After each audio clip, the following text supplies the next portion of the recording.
Friends, നമ്മുടെ പുതിയൊരു വീഡിയോയിലേക്ക് എല്ലാവർക്കും സ്വാഗതം. എല്ലാവരും സുഖമായിട്ടിരിക്കുകയല്ലേ? അപ്പോൾ എന്തൊക്കെയുണ്ട് വിശേഷം? ഇന്നത്തെ നമ്മുടെ റെസിപ്പി എന്താണെന്ന് നോക്കാം. ഇന്ന് നമ്മൾ നല്ലൊരു ഹെൽത്തി പുട്ടിൻ്റെ റെസിപ്പി ആയിട്ടാണ് വന്നിട്ടുള്ളത്.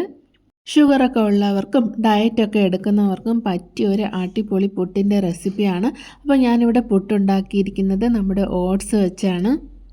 ഓട്സ് കൊണ്ട് വളരെ ഈസി ആയിട്ട് നല്ല സോഫ്റ്റ് ആയിട്ടുള്ള പുട്ട് ഉണ്ടാക്കിയെടുക്കാം. ഒട്ടും ടേസ്റ്റ് വ്യത്യാസമൊന്നും വരത്തില്ല കേട്ടോ. നമ്മുടെ പുട്ടുണ്ടാക്കി കഴിഞ്ഞാൽ ഓട്സിൻ്റെ ടേസ്റ്റ് ആണെന്ന് കൂടി പറയത്തില്ല, അത്ര നല്ല ടേസ്റ്റാണ്, അതും നല്ല സോഫ്റ്റ് ആയിട്ട്. അപ്പം നമുക്ക് നേരെ വീഡിയോയിലോട്ട് പോകാം. ഞാനിവിടെ 1.5 കപ്പ് ഓട്സ് എടുത്തിട്ടുണ്ട്. ഞാനിവിടെ റോൾഡ് ഓട്സ് ആണ് എടുത്തിരിക്കുന്നത്. നോർമൽ ഓട്സ് എടുത്താലും മതി. ഇത് നമുക്കൊരു മിക്സിയുടെ ജാറിലേക്ക് ഇട്ട് കൊടുക്കാം. ഇത് നല്ലതുപോലെ ഒന്ന് പൊടിച്ചെടുക്കാം. പൊടിച്ചെടുത്ത ശേഷം നമുക്കിതൊരു ബൗളിലേക്ക് മാറ്റാവുന്നതാണ്. ഇതിൽ നിന്ന് 1 ടേബിൾ സ്പൂൺ ഓട്സ് പൊടിച്ചത് ഒരു ബൗളിലേക്ക് മാറ്റി വയ്ക്കാം. ഇനി നമുക്കിതിലേക്ക് ആവശ്യത്തിന് ഉപ്പ് ചേർത്ത് കൊടുക്കാം. ഇനി കുറേശ്ശെ വെള്ളം ഒഴിച്ച് ഒന്ന് കുടഞ്ഞെടുക്കാവുന്നതാണ്. കൈകൊണ്ട് ഇതുപോലെ ഒന്ന് നനച്ചെടുക്കാം.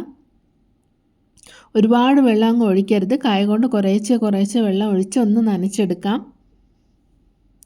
ഇത് വെള്ളം ഒഴിക്കുമ്പോൾ തന്നെ ഇങ്ങനെ നനയ്ക്കുമ്പോൾ കയ്യിലൊക്കെ ഒട്ടിപ്പിടിക്കും കേട്ടോ. അത് ടെൻഷനൊന്നും അടിക്കണ്ട.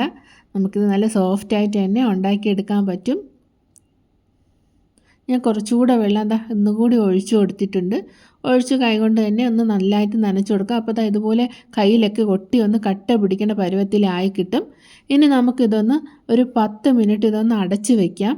അപ്പോൾ നമ്മുടെ വെള്ളമൊക്കെ നല്ലോണം ഓട്സിലേക്കൊന്ന് പിടിച്ച് കിട്ടും.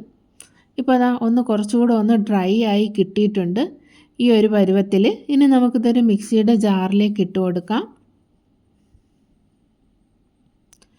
ഇതിൻ്റെ കൂടെ നമ്മൾ നേരത്തെ മാറ്റി വെച്ചിരിക്കുന്ന നോർമൽ വെള്ളം നനയ്ക്കാത്ത 1 ടേബിൾ സ്പൂൺ ഓട്സ് മാറ്റി വെച്ചിരുന്നല്ലോ, ആ പൊടി കൂടി ഇതിലേക്ക് ഇട്ട് കൊടുക്കാം. മിക്സിയിൽ ജസ്റ്റ് ഒന്ന് കറക്കിയെടുത്താൽ മതി, ഒരുപാട് ഇട്ട് അടിക്കേണ്ട. ജസ്റ്റ് ഒന്ന് കറക്കിയെടുത്താൽ ഇതുപോലെ നല്ല പൊടിയായിട്ട് കിട്ടും. നമ്മുടെ പുട്ടിനൊക്കെ നനയ്ക്കുന്ന കറക്റ്റ് പരുവത്തിന് കിട്ടിയിട്ടുണ്ട്.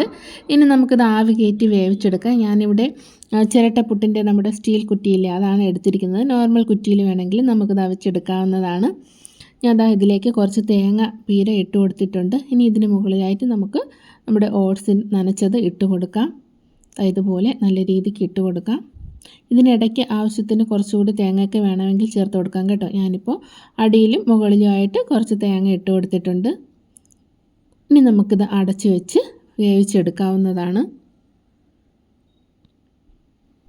ഇപ്പോൾ ഇതിൽ ആവി വന്ന് തുടങ്ങിയിട്ടുണ്ട്. ആവി വന്നു കഴിഞ്ഞാൽ ഒരു 5 മിനിറ്റ് ഇതുപോലെ ഒന്ന് മീഡിയം ഫ്ലെയിമിൽ വെച്ച് കുക്ക് ചെയ്തെടുത്താൽ മതി.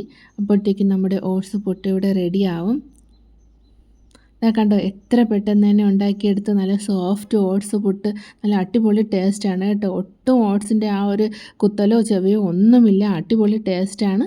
അപ്പോൾ എല്ലാവരും ഈ റെസിപ്പി എന്തായാലും ട്രൈ ചെയ്ത് നോക്കണം. ഹെൽത്തി ആയിട്ടുള്ളൊരു പുട്ട് നമുക്ക് സോഫ്റ്റായിട്ട് വീട്ടിൽ തന്നെ ഉണ്ടാക്കിയെടുക്കാം. അപ്പോൾ നമ്മുടെ ചാനൽ ആദ്യമായിട്ടാണ് കാണുന്നതെങ്കിൽ ഒന്ന് സബ്സ്ക്രൈബ് ചെയ്തേക്കണേ. അതുപോലെ തന്നെ വീഡിയോ ഇഷ്ടപ്പെട്ടാൽ ഒന്ന് ലൈക്ക് ചെയ്തേക്കണേ. നിങ്ങളുടെ വിലയേറെ അഭിപ്രായങ്ങൾ കമൻസായിട്ട് കൂടി അറിയിക്കുക. നല്ല അടിപൊളി റെസിപ്പികളുമായിട്ട് നമുക്ക് വീണ്ടും കാണാം. Thank you for watching.